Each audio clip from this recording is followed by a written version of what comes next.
Hey guys, welcome back to another episode of Will and Ben. Will here, and today we have something really special. We're going to be doing a DIY series on new truck covers.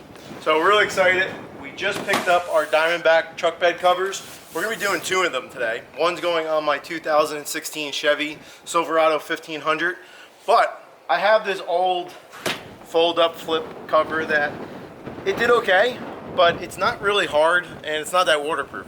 So really excited to get with Diamondback, and this is going to be a long-term review. So today we're just installing it, seeing how it fits. We have a lot of ideas in store for this, what we're going to put on top of it, what we're going to use it for. Anyhow, let's see how it goes. Let's get to it.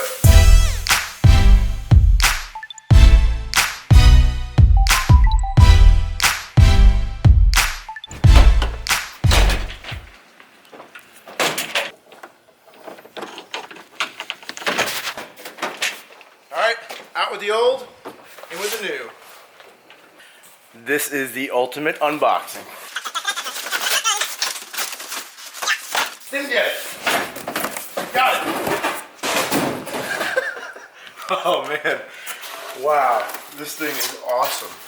Okay, so it's all diamond plate, and it looks like it has a rhino liner kind of coating on it. Doesn't get any more rugged than this. Okay, so one of the big differences between my cover and Ben's is I have this mini back window shield. So if I'm throwing, sheets of plywood or 2x4s, it's actually going to hit this and not shatter the back of my window.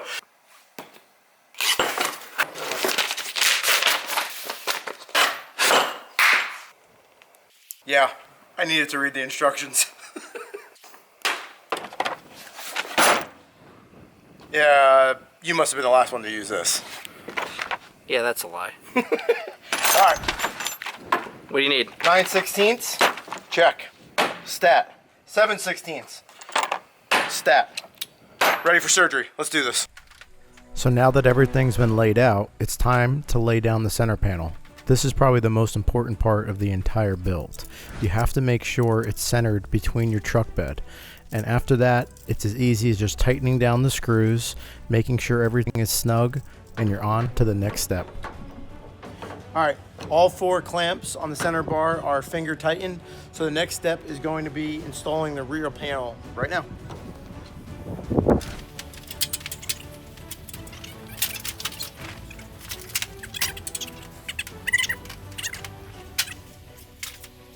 I just noticed the problem. This is a factory bed cover that comes from Chevy, and where these clamps go, I just discovered a little bit of issue. There's a piece of plastic here that's the bed cover. I'm gonna have to cut this out, notch this piece out back here on both sides so that this centerpiece can get slid back more, and that back piece will actually get aligned with my bed cover. So I'm gonna find a tool, cut it out, and let's slide it back.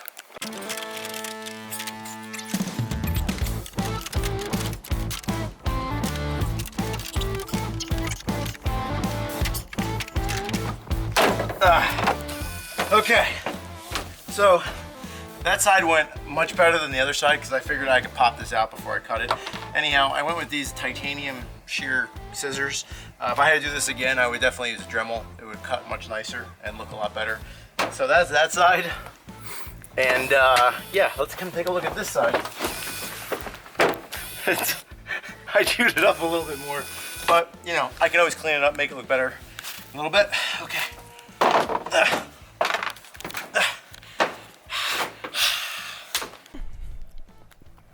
Cab panel is now installed, and now it's time to move to the tail section. The biggest thing here is making sure that the hinges line up, sliding it in properly to make sure you get an even seal on the weatherproofing. Once everything is lined up, you simply drop it down, bring up the tailgate, and it's as easy as 1, 2, 3.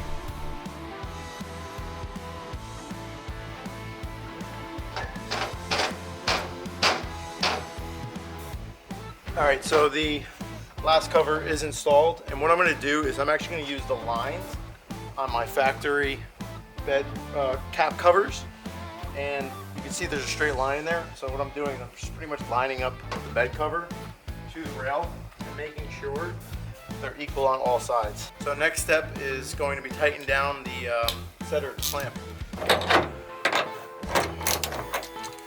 It'd help if I had it in the right direction.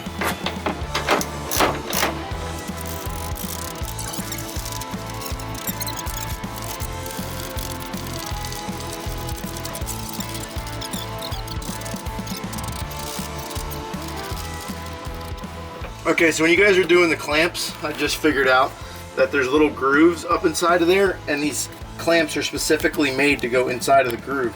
So as you can see here, I left a big gap and it didn't seat inside of the groove, and that's why I kept loosening up every time I turned it. So I'm going to tighten this one up, loosen this up, set that one in the grooves, and do it properly.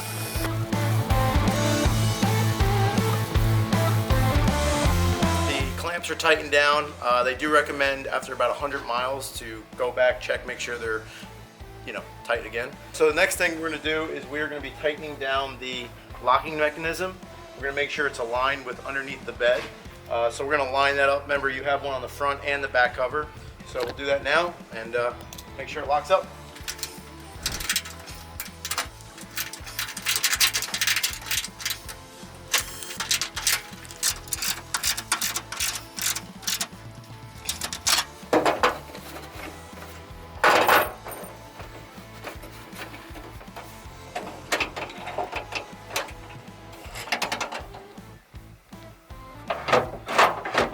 Okay, so one thing I did notice is I'm going to notch this out a little bit so it seats properly and closes all the way without having pressure on this plastic. So I'll notch this out right now.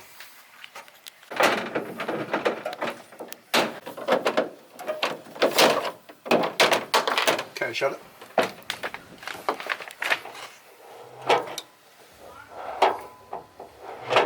Close all the way? Yep. Next thing we're going to do is putting on the gas springs. This piece is really important. This is the safety mechanism, so you have to install that before you put one of the gas springs on. But first, let's put the top end in. Remember, when you guys are putting these gas springs on, make sure the tube itself is facing downward because the gas spring will last a lot longer with repetitive use. So it literally just clamps on like that. Make sure you put on the safety mechanism and then set up your gas tube. Align it, snap it on, and that's it. So now I'm trapped.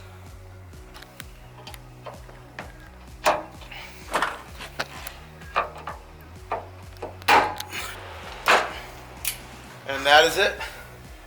That is an official install for a Diamondback front cover.